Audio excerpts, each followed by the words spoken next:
નમસ્કાર મિત્રો, સ્વાગત છે તમારું એચએનજીયુ સ્ટડી પોઈન્ટ યુટ્યુબ ચેનલના એક નવા વિડીયોમાં.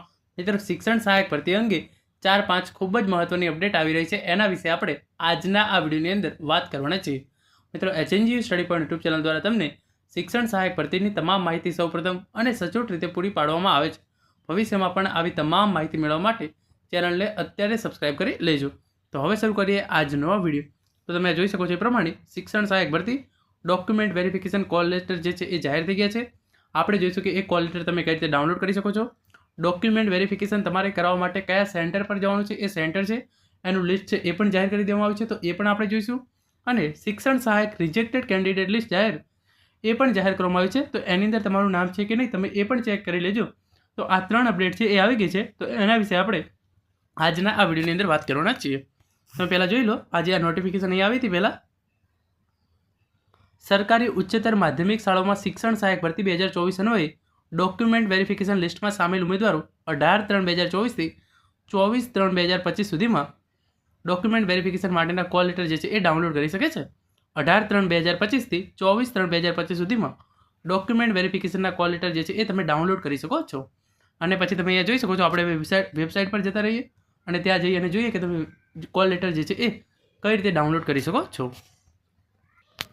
જેવા તમે આ ઓફિશિયલ વેબસાઇટ પર આવી જશો એવી તમને પહેલી સૂચના તમે જોઈ મળે છે. Login for higher secondary grant in એડમાં જઈ ઉમેદવાર લોગિન થઈ બિન સરકારી અનુદાનિત ઉચ્ચતર માધ્યમિક શિક્ષણ સહાયક માટે document verification call letter download કરી શકે છે. તો તમારે શું કરવાનું છે? આ વેબસાઇટ પર આવી જવાનું છે. આ વેબસાઇટ છે એની લિંક નીચે ડિસ્ક્રિપ્શન બોક્સની અંદર આપવામાં આવેલી છે. એની અંદર તમને અહીંયા દેખાય છે હાયર સેકન્ડરી ગવર્મેન્ટ કેન્ડિડેટ. એના પર તમારે જે છે એ ક્લિક કરી દેવાનું છે. જેવું તમે એના પર ક્લિક કરશો તમે જોઈ શકો છો અહીંયા નીચે તમને છે એક ઓપ્શન જોવા મળી જશે, login for higher secondary government. એના પર તમારે જે છે એ ક્લિક કરી દેવાનું છે. એના પર તમે ક્લિક કરશો તો તમારે તમારો TET number, date of birth અને પાસવર્ડ નાખી અને જે આ કેપ્ચા કોડ અહીંયા આપવામાં આવેલો છે એ નાખીને તમારે લોગિન કરવાનું છે. લોગિન કર્યા પછી તમે તમારો કોલ લેટર જે છે એ ડોક્યુમેન્ટ વેરિફિકેશન માટેનો એ ડાઉનલોડ કરી શકો છો. પછી જે બીજા નંબરની અપડેટ છે એ આ છે કે તમારે ડોક્યુમેન્ટ વેરિફિકેશન કરવા માટે ક્યાં જો ગવર્મેન્ટ શિક્ષણ સહાયક રિક્રુટમેન્ટ ડોક્યુમેન્ટ વેરિફિકેશન સેન્ટર જે છે એ અહીંયા આપવામાં આવેલું છે. તો તમે એના પર ક્લિક કરશો તો આખી પીડીએફ જે છે એ ડાઉનલોડ થઈ જશે. તમારે એને જે છે એ ઓપન કરી લેવાની છે.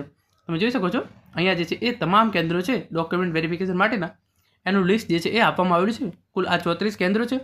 તમારા કોલ લેટરની અંદર જે કેન્દ્રનું નામ આપવામાં આવેલું હોય તમારે એ કેન્દ્ર પર જઈ અને ડોક્યુમેન્ટ વેરિફિકેશન જે છે એ કરાવી લેવાનું છે. આના પછી તમે જોઈ શકો છો આપણે બીજી વાત કરી લીધી, કોલ લેટર તમે કઈ રીતે ડાઉનલોડ કરી શકો છો એ જોઈ લીધું. પછી કયા કયા સેન્ટર છે એ પણ જોઈ લીધું. પછી અહીંયા જે છે એ ઈડબ્લ્યુએસ કેટેગરી માટે બાંહેધરી નમૂનો અને નોન ક્રિમિનલ માટે બાંહેધરીનો નમૂનો જે તમે જ્યારે ડોક્યુમેન્ટ વેરિફિકેશન કરવા માટે જાઓ છો ત્યારે આપવાનો છે. અહીંયા આપેલો છે. એને પણ તમે જે છે એ એકવાર ડાઉનલોડ કરી અને તમારે જે છે એ લાગુ પડતું હોય એ પ્રમાણે જે છે એ ભરી અને આપી દેવાનો છે. તો આ તમારે જે છે એ અહીંયા આ પણ સાથે લઈ જવાનું હોય છે.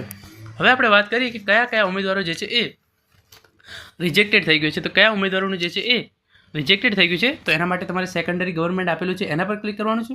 તમે એના પર ક્લિક કરશો તો તમને અહીંયા જોવા મળી જશે rejected candidate due to age limit. તો તમારે એના પર ક્લિક કરી દેવાનું છે. તો એની પણ જે આ પીડીએફ છે એ તમારા સામે આ રીતે ડાઉનલોડ થઈ જશે. તો આની અંદર તમે જોઈ શકો છો તમામ ઉમેદવારો જે છે એ એજ લિમિટના કારણે જેનું ફોર્મ રિજેક્ટ થયું છે એ તમામનું લિસ્ટ જે છે એ આ રીતે આવી જશે. તો આની અંદર તમારે એકવાર ચેક કરી લેવાનું છે કે તમારું નામ છે કે નહીં. તો આ પીડીએફ જે છે એ પણ તમે આ વેબસાઇટ પર જઈ અને ડાઉનલોડ કરી શકો છો. તો મિત્રો, આ હતો આજનો વિડીયો જેની અંદર આપણે શિક્ષણ સહાયક ભરતી માટે ડોક્યુમેન્ટ વેરિફિકેશન લિસ્ટ જે છે એ જાહેર કરવામાં આવ્યું છે. એના કોલ લેટર છે એ પણ જાહેર કરવામાં આવે છે. તમે કોલ લેટર ડાઉનલોડ કઈ રીતે કરી શકો છો એના વિશે વાત કરી છે.